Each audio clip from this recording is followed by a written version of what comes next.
ይቅር በሉኝ ማተቤን ይኸው ልበጥሳት። ግብረ ሰዶማዊነት ይፈቀድልኝ። ግብረ ሰዶማዊነት ይፈቀድልኝ። ብር ከሌለ ጀነት የለም። ብር ከሌለ ጀነት የለም።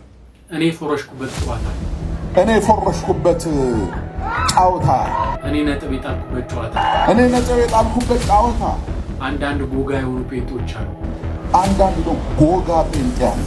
ሰላም እንደምን አላችሁ? ይህ ዩዲ ዩቲዩብ ቻናል ነው። በዚህ ዩቲዩብ ቻናል ላይ የተለያዩ ኦርቶዶክሳዊ የሆኑ ቪዲዮዎችን እያመጣን እንማማርበታለን። ላይክ፣ ሼር፣ ሰብስክራይብ በማድረግ ቤተሰብ ሁኑ። አስተያየት ካላችሁ ኮሜንት ላይ ጻፉልኝ፣ አነባለሁ። እስቲ አሁን ቀጥታ ወደ መጀመሪያው ቪዲዮ እንለፍ።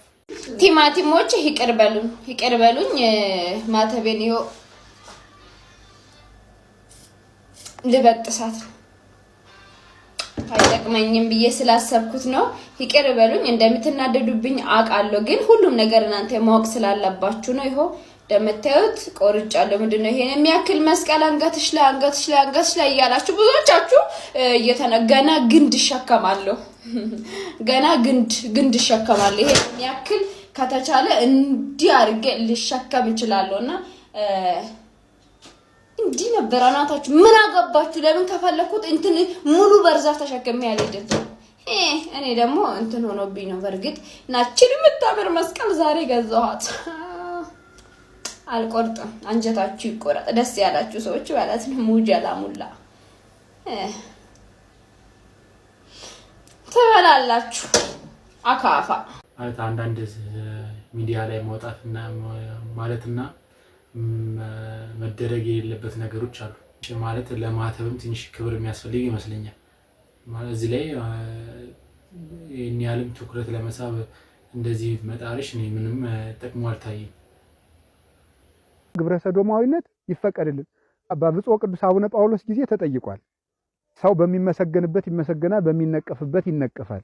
በጊዜው የነበሩት ጠቅላይ ሚኒስትር አቶ መለስ ዜናዊም ኢትዮጵያ ይሄን አልለመደችም፣ የሃይማኖት ሀገር ናት ብለው መልሰዋል።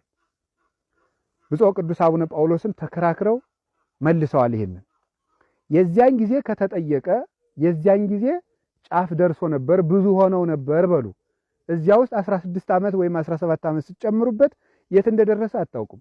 አሁን ተመሳሳዩ በስቷል። የሚመጣውን ሁሉ ሰው መጠንቀቅ አለብን በእውነቱ ማለት ነው።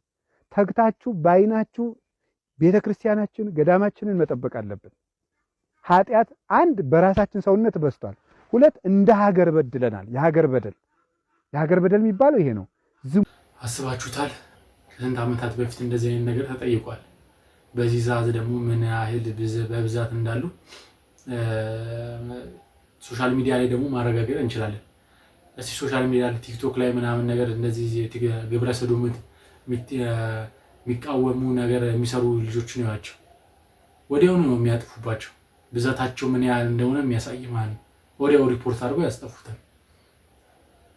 ብዛት ባይኖራቸው ኖሮ እንደዚህ የተደራጁ ናቸው። እንደዚህ አይነት ቪዲዮ አያስጠፉም ነበር፣ ግን በብዛት አሉ። የዛሬ 10 ምናምን ዓመት እንደዚህ የተጠየቀ አሁን ደግሞ አስባችሁታል? የራሳችን ኃጢአት ስንት በዝቶብናል። እንደገና ደግሞ ይሄ ነገር ሲጨመር አሁን እኮ በግልጽ ወጥቶ እኮ እንደዚህ ነኝ እኮ የሚለዋል። ከታዋቂ እስከ ማይታወቅ ሰው ደረቱን ነፍቶ እኮ በሶሻል ሚዲያ ላይ የሚናገራል እንደዚህ።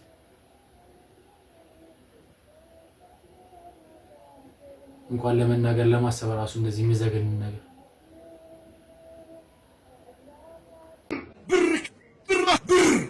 ጀነት በብር ነው የሚገዛው። ጀነት ብር ይፈልጋል። ዝም ብለህ የአረቢ ጀነት ብትል የለም። አምጣ ብር አምጣ ነው ጀነት የሚሰጥህ። ብር ከሌለ ጀነት የለም። ልብ ብላችኋል? ሰላት ለመስገድ ብር ያስፈልጋል አያስፈልግም? ያስፈልጋል ብር ከሌለ ጀነት የለም። አየህ፣ ጀነት ምን ይፈልጋል? ብር ይፈልጋል። ጀነት ብር ይፈልጋል። ሰቢላ በሰዎች ላይ አላህ ግዴታ አድርጓል። አቅሙ ችሎታው ባላቸው ሰዎች ላይ ሐጅ ማድረግን ግዴታ ጥሎባቸዋል ይላል። ስለዚህ የሐጅ ማድረግ አቅሙ ኑሯቸው ለምሳሌ ዘንድሮ 1447 ዓመተ ሂጅራ 740 ሺህ ብር ያላችሁ ወንድሞች እህቶች ዘንድሮ በእናንተ ላይ ሐጅ ማድረግን አላህ ግዴታ አድርጎባቸዋል። ይህን ግዴታ ለመወጣት ግን በጊዜ መመዝገብ አለባችሁ። የመጅሊስ ባወጣው ፕሮግራም መሰረት ግን ነገ ከነገ ወዲያ እያላችሁ ጊዜው ቢያልፍና ለቀጣይ ዓመት ደግሞ ሳትደርሱ ብትሞቱ አላህ ፊት ተጠያቂዎች ናቸው። ሐጅ ዋጅብ ሆኖባቸው ሐጅ ያላደረጉ ሰዎችን አላህ ምን ብሎ እንደወቀሳቸው ተመልከቱ። ወመን ከፈረ ፈኢነ አላህ ገኒዩን ዐኒል ዓለሚን። ሐጅ ዋጅብ ሆኖበት ሳያደርግ ቀርቶ እምቢተኛው ነው ችልተኛው ነው የከፈረ ሰው ብሎ አላህ የገለጸው እንዲህ አይነቱን ሰው አላህን ሊጎዳ እንዳይመስለው አላህ ከዓለም መልካም እንደሰማችሁት ነው። እንግዲህ በእስልምና ፒላር የሆኑ ወይም መሰረት የሆኑ 5 አንድ ሙስሊም የሚተገብራቸው አሉ። ከነዛ ውስጥ አንዱ ሐጅ ማድረግ ነው። እንግዲህ ወደ ግማሽ ሚሊዮን የሚጠጋ ገንዘብ ከፍለው ገነት ለመግባት ወደ 500 ሺህ ብር ማውጣት አለባቸው ማለት ነው። ኢማጂን ገነት ለመግባት ያንን ጥቁሩን ድንጋይ ሄደው ሲስሙ ኃጢአታቸው ይቅር ይባላል የሚል አስተምሮ ስላለ ማለት ነው። ጥቁሩ ድንጋይ በቂያማ ቀን ከዛ ሸፋ ወይንም ደግሞ አማላጅ ይሆናቸዋል። ብር ከሌለ ገነት የለም በእስልምና ወዳጄ። ሐዋርያው ቅዱስ ጴጥሮስ የጌታ ደቀ መዝሙር አንዱ በቤተ መቅደስ በር ላይ ቁጭ ብሎ አካል ጎደሎ ነው ሲለምን ያገኘውና ወርቅና ብር ይሰጡኛል ብሎ ሲጠብቅ ጴጥሮስ ምን አለው መሰላችሁ? እኔ የምሰጥህ የናዝሬቱ ኢየሱስን ነው፣ እሱን እመንና ተቀበል አለው። ያም ሰው እያመነ ተቀበለ፣ አካሉም ዳነ፣ የዘላለም ሕይወትንም አገኘ።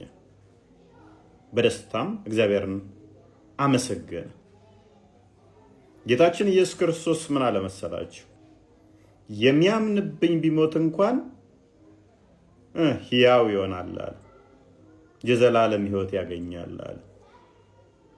ስለዚህ የትም ሳትሄዱ ሚሊዮን ገንዘብ ሳታባክኑ ምንም ጉልበት ሳታጠፉ ምንም ጊዜ ሳታባክኑ የአረብ ባሪያም ሳትሆኑ ቤታችሁ ቁጭ ብላችሁ ክርስቶስን ብቻ በማመናችሁ ትድናላችሁ። ወገኖቼ፣ ሙስሊም እህት ወንድሞቼ፣ ጌታን በመቀበል ብቻ ክርስቶስን አዳኝ ብቸኛ አዳኝ እሱን በማድረግ ጥቁር ድንጋይ ሳይሆን እሱን በመቀበል ብቻ ትድናላችሁ። ገንዘብ አያስፈልጋችሁም። የሚያስፈልጋችሁ ክርስቶስ ስለናንተ እንደመጣ ስለናንተ እንደሞተ እንደተነሳ የዘላለም ሕይወት የሚሰጥ የሕያው የእግዚአብሔር ልጅ መሆኑን ማመን ብቻ በቂ ነው። ይህንን አድርጉ፣ ትድናላችሁ። ሞክሩት፣ ጠይቁት፣ አናግሩት። ፍቅር የሆነ ጌታ ይመራችኋል። እንደተመለከታችሁት ነው። ገንዘብ ከሌለ የሲኦል መንገድ እየጠረክ ነው ማለት ነው። በእነሱ ትምህርትና አስተምሩ ማለት ነው። እንደው ገንዘብ ሳይኖረው ሀጂ ያልሄደ ኃጢአቱ አይተሰረየለትም ማለት ነው። ይሄ ነው እነዚህ ነው እየተባለ ያለው። አረጋውያን እየተደፈሩ መሆኑ ተነገረ። ሪፖርተር ጋዜጣ ባጋራው መረጃ አረጋውያን በልጆቻቸው፣ በልጅ ልጆቻቸው፣ በጎረቤታቸውና የቅርብ ባሉት ሰው ይደፈራሉ። እኔም በልጄ በተደጋጋሚ ጊዜያት ተደፍሬያለሁ ያሉት በአዲስ አበባ ከተማ ነዋሪ የሆኑት የሶስት ልጆች እናት የሆኑት የ63 ዓመቷ አዛውንት ናቸው። ትልቁና በሙያ ዘርፍ የተመረቀው የመጀመሪያ ልጄ ጥቃት ሲፈጽምብኝ ቆይቷል። እንደ ጫት፣ ሲጋራ፣ መጠጥ ያሉ ሱሶች ያሉበት የሚሉት እናት እሳቸው ግልጽ ሆኖ የደረሰባቸውን ጥቃት ተናገሩ እንጂ ጥቂት የማይባሉ አረጋውያን ወሲባዊ ጥቃት እየተፈጸመባቸው ለማንም እንደማይተነፍሱ ገልጸዋል። ልጃቸው እሳቸው መድፈር ሲጀምር ዕድሜያቸው 55 አካባቢ የነበረ ሲሆን ድርጊቱን በተደጋጋሚ ሲፈጽምባቸው ለፖሊስ አመልክተው እንዲታሰርና ከቤት እንዲወጣ እንደተደረገ፣ ነገር ግን አሁን ላይ ልጃቸው ይሙት ይኑር የሚያውቁት ነገር እንደሌለ እኚህ እናት መናገራቸውን ሪፖርተር አስነብቧል። ምናልባት እንዲህ የሚል ዘፈን ካለ ፈልገ እስኪ ብትሰማው ጋብዛለሁ። ለጤና ያድርግልህ የሚል ዘፈን ካለ እስቲ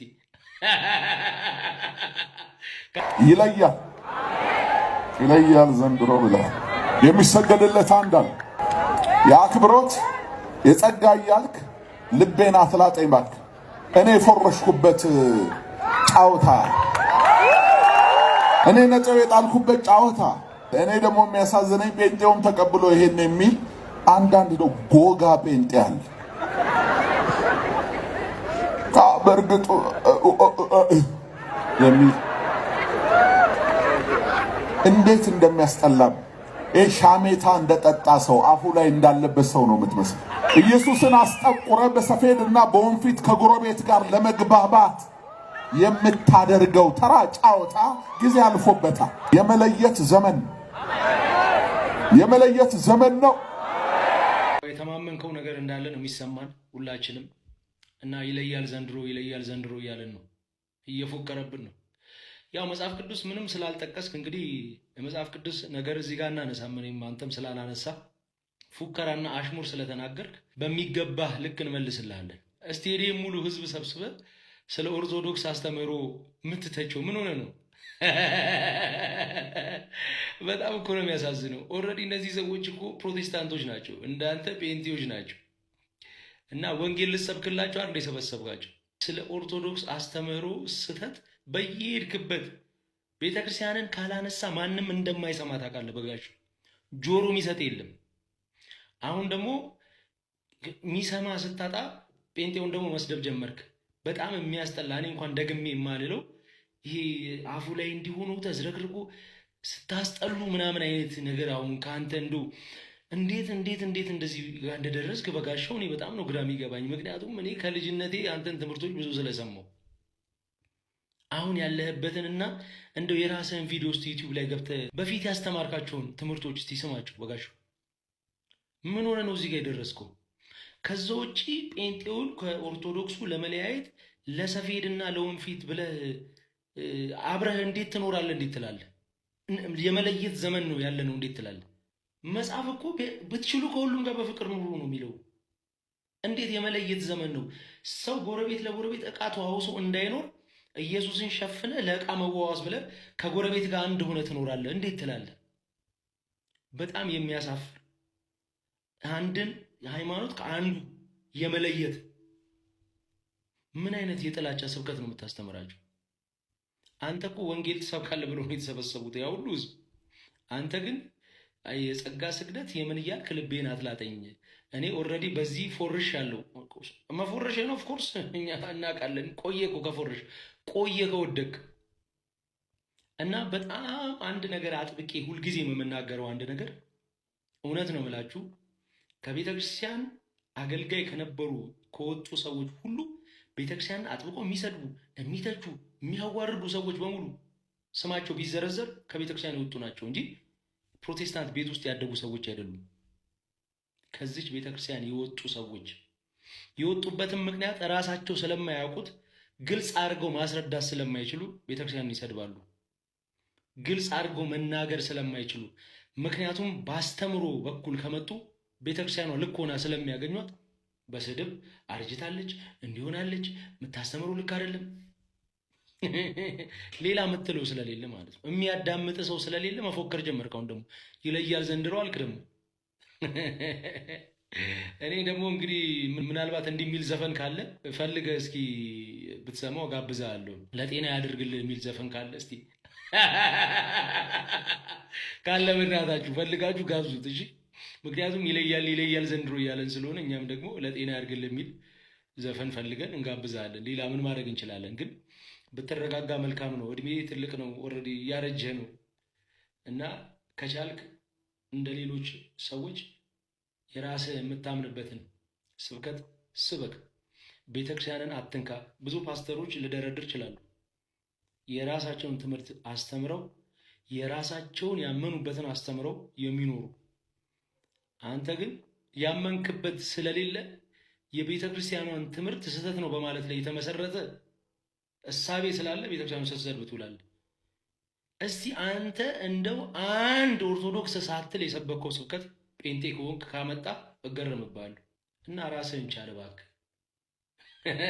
ራስህን ቻል ሰውዬ፣ ከእኛ ላይ ውረድልን። በቃ እኛ አልደረስንብህ።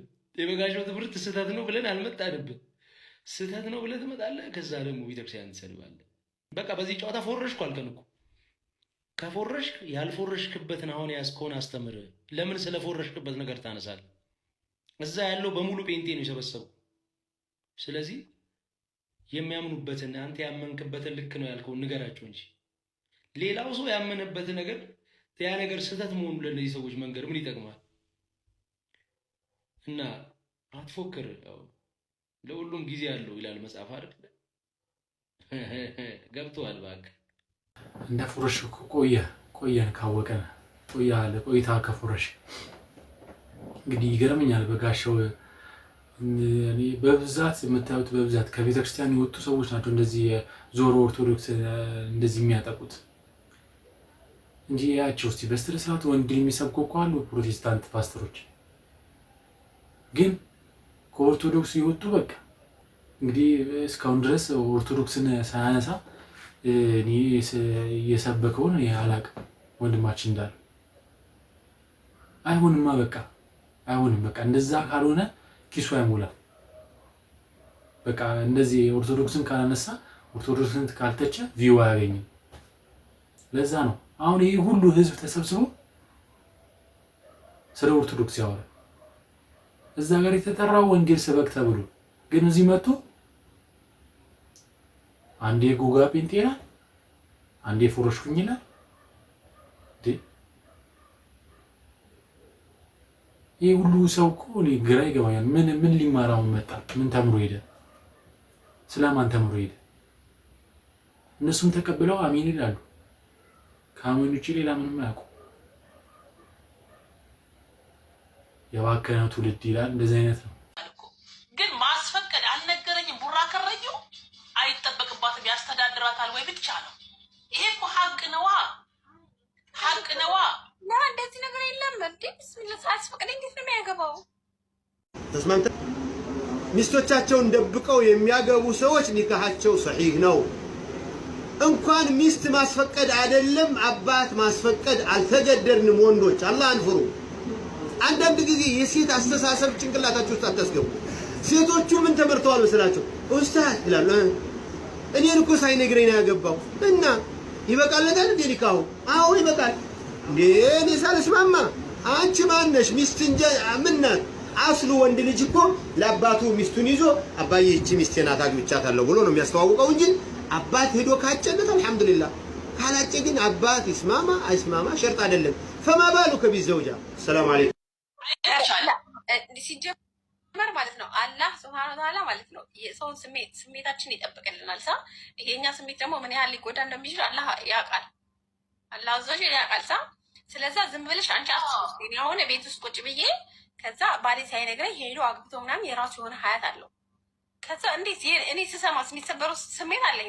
የኔ ስሜት ሲሰበር ደግሞ አላህ አይወድም። ከዚህ በላይ የሴቶች የበታችነት አለ?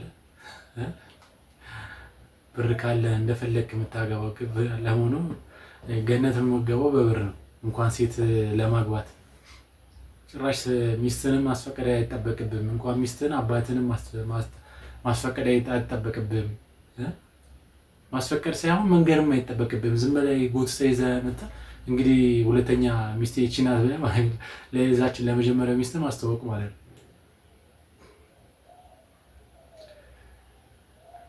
ይገርመኛል። ምን አይነት ሰው እንዴት ይህንን እያየ እንዴት ማለት አሁን ይህንን ሴቶች ይቀበሉታል? ይህን ካልተቀበሉትስ ማለት ከአላህ ጋር ይጣላሉ። እንደዛ ነው መቼ የሚሆነው። ቁርአን ላይ የተጻፈው እንደዚህ መቼ መጉና ፈረሳችሁ ነው መቼ የሚባለው። የፈጣሪን ቃል አልቀበልም ማለት እኮ ነው። በቃ ብዙ ሴቶች አሁን ይሄን አይቀበሉት። ስለዚህ የፈጣሪን ቃል ስለማይቀበሉ የፈጣሪን ቃል ደግሞ ካልተቀበሉ ያው ገነት አይገቡ። ይሄ ነው በቃ መጨረሻው። ይሄ መጨረሻቸው እኮ ገነት እንደማይገቡ የታወቀ። መናፍቃን ጎንደር ላይ እንዴት እንዲህ ሊሰለጥኑ ቻሉ? የሊቃውንት ሀገር የሃይማኖት ሀገር በምትባለው ጎንደር ላይ ብዙ ታሪክ ባላት በእሺ ታላቅ ሀገር ላይ እንዴት መናፍቃን እንዲህ ሊፈነጩ ቻሉ? እንዴት ማይተብ ያሰረ ክርስቲያን ነጠላ ለብሶ በመናፍቃን አዳራሽ እንዲህ ሲንከባለል ዋለ ብላችሁ ለምትጠይቁ እያንዳንዱን መልስና እውነታ እኔ ነግራችኋለሁ። እስከ መጨረሻው ኮፒ ሊንክ፣ ሼር፣ ፖስት እያደረጋችሁ ለብዙዎች አዳርሱት። አሁን ጎንደር ያለችበት ሁኔታ ምን ይመስላል? ከወጣቱ ስንነሳ ግማሹ ወጣት ተሰዷል፣ ግማሹ ወጣት በጦርነት አልቋል፣ ግማሹ ወጣት ደግሞ ተሳቋል፣ ግማሹ ወጣት አንገቱን ደፍቶ እየወጣ እየገባ ስራውን የሚሰራ ነው። ግማሹ ወጣት ቲኔጀሩ ደግሞ በቁማር የተጠመደ በሱስ የወደቀ የሚጠጣ የሚቅም የሚያጨስ ስለ ቤተክርስቲያን የማይገደው ከዓመት አንዴ በጥምቀት ወይም ደግሞ በመስቀል መጥቶ ያውም ተጣልቶ የሚሄድ በጥምቀት ሃይማኖታዊ ይዘቱን ከማስጠበቅ ይልቅ በጭፈራና በሙዚቃ የሚያሳልፍ አልጋ ቤቱን የሚያጨናንቅ ወጣት የሞላባት ሀገር ብትኖር አሁን ጎንደር ናት። እንዲሁም ምዕመኑን ብንመለከት ግማሹ ምዕመን በጣም ቸግሮታል። ጦርነት አጎሳቁሎታል። ስራ እንዳይሰራ እንኳን መንገድ ተዘግቶበታል። እንዳይወጣ እንዳይገባ በነጻነት ስራውን እንዳይሰራ እገታ በዝቶበታል። ልጁ ይታገትበታል። ልጁ ታግቶበት 1 ሚሊዮን 2 ሚሊዮን ይጠየቅበታል። ብዙ ምዕመናን ተቸገረው ነው ያሉት።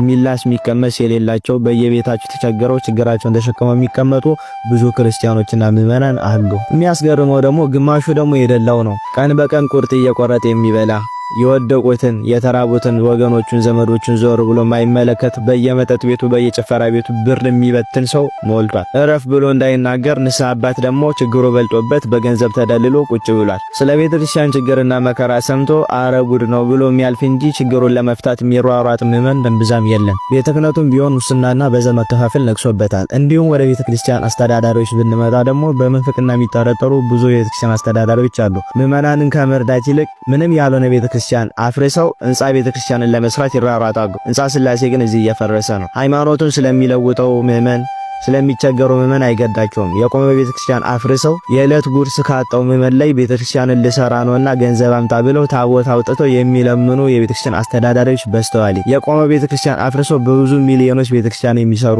ምዕመኑን ዞር ብለው የማይመለከቱ ጉባኤ የማይዘጋጁ ታቦት እንኳን በአመት አንድ የወጡ ቃል እግዚአብሔር ከሚሰጥበት ይልቅ ገንዘብ የሚለመንበት ጊዜ ይበዛል። ይሄንን ነገር የሚቃወሙ ሊቃውንትን ደግሞ ስር ከስር እያሳደዱ ከሀገር አባረዋል። አሁን እረፉ ተው ብሎ የሚናገር ሊቃውንትም የለም። ለምን ከተባለ እንደ አካለ ወይ ይታሰራል ወይ ደግሞ ከስልጣን ይባረራል። እንዲሁም ወደ ሰንበት ትምህርት ቤት ብንመጣ ዕውቀት እንጂ ህይወት የሌለው ሰንበት ተማሪ ምንም የማይገደው ከቦ ከዘመረ ምንም የማይመስለው ስለ ቤተክርስቲያን ማይጨንቅ ማይወያይ መፍትሄ ለማምጣት የማይጠር ሰንበት ተማሪ ያለባት ሀገር ናት። እና በዚህ ሁሉ አጋጣሚ ውስጥ ማን ተጠቀመ? መናፍቃን ተጠቀሙ። በሆድ አታለው ህዝበ ክርስቲያኑን ወሰዱት። አይዛብ ተጠቀሙ። በሆድ አታለው በገንዘብ አታለው ብዙ ክርስቲያን አይዛብ ሆኗል። ብዙ ክርስቲያን ደግሞ መናፍቅ ሆኗል። ግማሹም ደግሞ ማይተቡን አስሮ ለሆዱ ሲል እንዲህ ሲንከባለል ታያላችሁ። ይሄ ሁሉ ችግር የመጣው ከቤተ ክርስቲያን አስተዳደር ጉድለት ነው። ቤተ ክርስቲያን ልጆቿን በፋይናንስ ብትደግፍ፣ ከህንጻ ይልቅ ሰው ላይ ብትሰራ፣ ቤተ ክርስቲያን ከሰዎች መለመን ብታቆምና የተቸገሩት መርዳት ብትጀምር ይሄ ሁሉ ችግር ይፈታ ነበረ። የገጽታ ግንባታ እየተባለ ተመችቷቸው ደልቷቸው ቲክቶከሮች ሲዘፍኑ ቲክቶከሮች ሲዘሉ ጎንደር ላይ ትመለከቱ ይሆናል እንጂ ብዙ ሰው ብዙ ምዕመን ተቸግሮ ያለባት ሀገር ሃይማኖቷ እየተሸረሸረ እለት እለት እየጠፋባት ያለች ሀገር ብትኖር ጎንደር ናት። በአጠቃላይ ጎንደር ላይ ያለው ሁኔታ ይህንን ይመስላል። እግዚአብሔር ምሕረቱንና መፍትሄን ይላክልን። እኛን ወጣቶችና ዲያቆናት፣ ምዕመናን፣ ካህናት ስራ ብንሰራ እንደሚለወጥ ተስፋ እናደርጋለን። ይቆያል። እንግዲህ እንዳያችሁት ነው ጎንደር ያለችበት ሁኔታ ይህን ይመስላል። አያሳዝንም? እኛ እርስ በራሳችን እንዲህ ስንባለ ኦርቶዶክስ በብዛት ያለችባት ከተማ ጎንደር የምትባለው እንግዲህ አሁንም መናፍቃን እንዲወረዋል ማህተብ አድርገው እዛ መንከባለል ጀመሩ። አያሳዝንም? እኛ ህንጻ ቤተክርስቲያን ለመስራት ስንሯሯጥ እነሱ ህዝብ ላይ እየሰሩ በቃ ህዝቦቻችንን እንዳለ ጨረሷቸው። ወደ ሴጣን መንገድ እያስገቧቸው ሰው እንዳለ በጦርነት አልቆ እኛ ግን አሁንም ቤተክርስቲያን ላይ ያሰራን። አሁን ይሄ አያሳዝንም? እስከ መቼ አሁን ይሄ ይቀጥላል? እንግዲህ እስቲ ሰላሙን ያምጣልን አይደል ይባላል። ብቻ ለዛሬ የነበረ ቪዲዮ ይሄን ይመስል ነበር። በቀጣይ ቪዲዮ እስክንገናኝ ላይክ፣ ሼር፣ ሰብስክራይብ ማድረግ እንዳይረሳ። አስተያየት ካላችሁ ኮሜንት ላይ ጻፉልኝ፣ አነባለሁ። ሰላም ሁኑ።